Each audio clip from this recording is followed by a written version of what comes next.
And what about doing long form content to grow your business and not so much maybe do like a personal brand, but like what do you think somebody should do as far as, going on social media and starting that? So I encourage anybody that's interested in social media to give it a try. I fully understand it's not for everybody. And I think the long form content has kind of become the new version of reality TV because we are legit reality TV and we're a lot more accessible than what some of those guys are.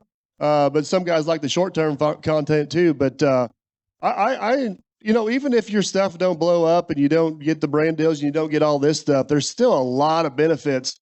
There's jobs we go back on for a second and third time. We're like, where'd we put that at? Where's the tank at? Where's this at? We'll just go back and watch the video. Another example is you got a customer that wants a septic system in and you call it a Presby septic. What is that?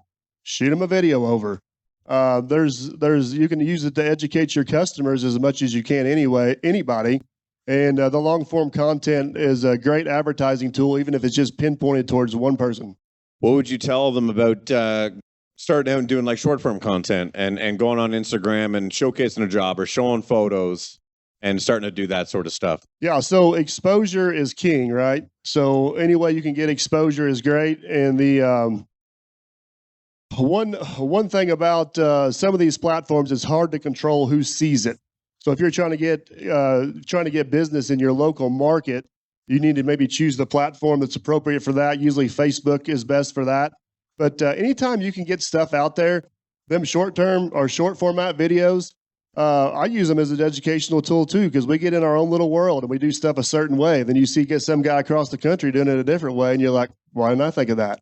There's so many things. It might even not be the point of the video, but there's so many things you can pull out of that are beneficial. But any exposure is usually good exposure. If you're a good reputable business and you want to showcase your work, so why would you not? And social media is a great way to do that.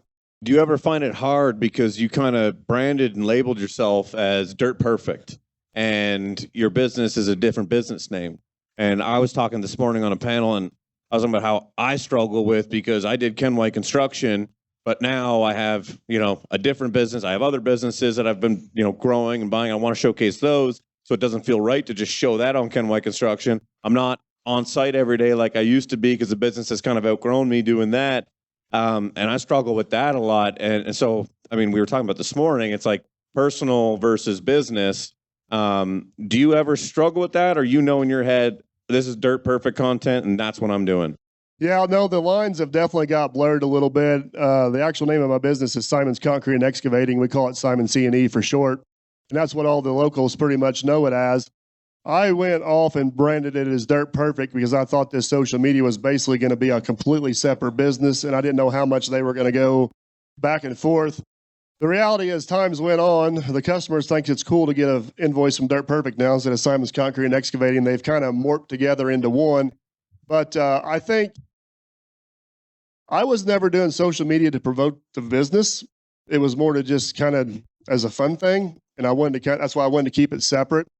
There's not really been a struggle there, but I think your initial branding needs to have some thought into it for sure. Like what your end goal is. If your end goal is to promote your business and what you're doing, then that needs to be strongly in the business. It's Dirt Perfect.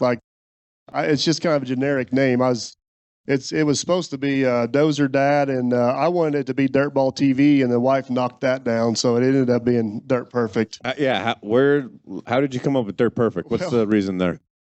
If you want to know the honest truth, people see me in the comments, I'm a bad speller.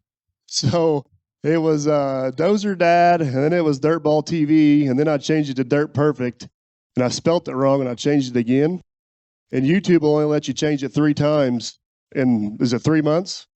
Well, by the time they allowed me to change it again, the channel already took off. So I was pretty much already locked in, but it's worked out great. For what I do, the generic name works out good. I didn't know who Dude Perfect was at the time, and I get a little bit of slack for that every once in a while. But no, it's worked out good. It's been a great kind of off brand of what's really going on. It does allow me to separate it in some aspects of some super local business versus what's going on out here. But I think it goes back to what we were talking about this morning on the panel of the why. I think that's the most important thing about social media. Like, why are you doing it, and what is your goal?